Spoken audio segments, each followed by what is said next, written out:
Hey guys! Welcome to another episode of PhD Journey with me.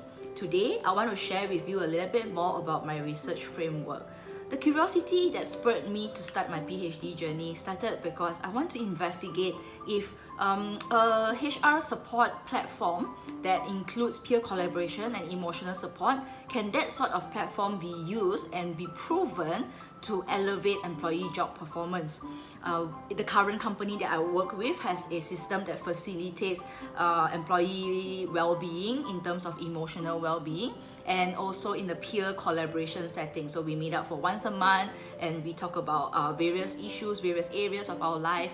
We share knowledge, and these are tacit knowledge that we shared in our previous episode. I've shared with you what are tacit knowledge. So these are knowledge that is non-transferable via a pen drive or a checklist. These are all knowledge that resides within us, each individual.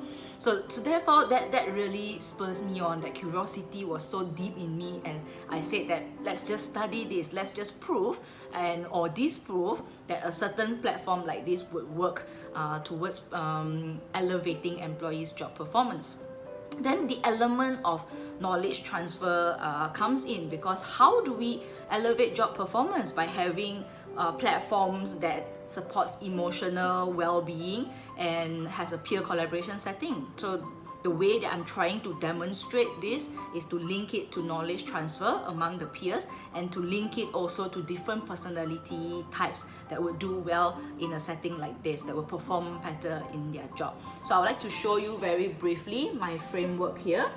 As you can see, the organization learning culture framework that I'm proposing consists of these two constructs, which is emotional support and peer collaboration.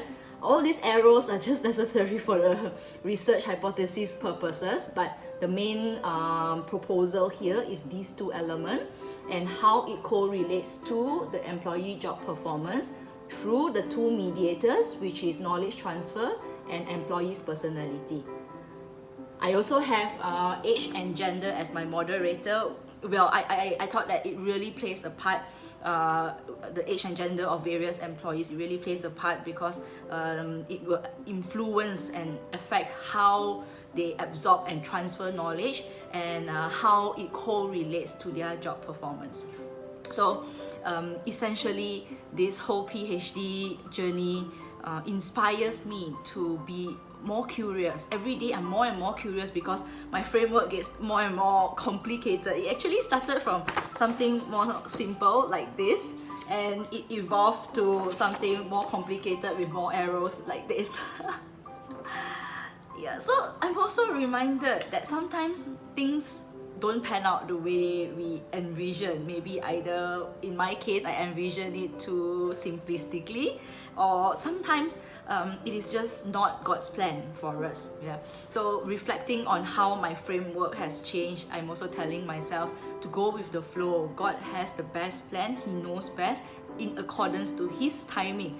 So while I can research as much as possible and play around with my framework as much as possible, ultimately I have a feeling it may not even stick to this particular framework. It may pan out a little bit differently, and that's okay, and that should be the perfect plan.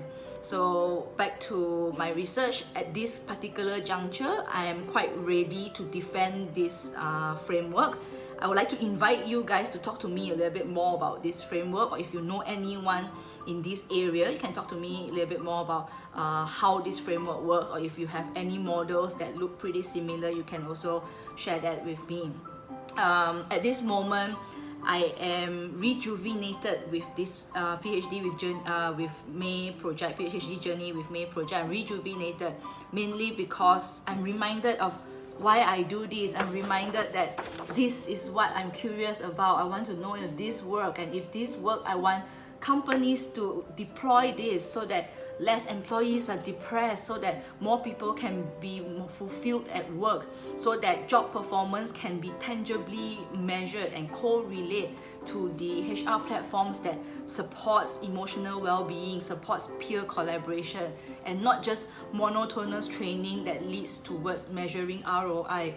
What saddens me these days is measurement of success, measurement of employees' performance is always is always geared towards the ROI of the company. Business is numbers driven, is money driven.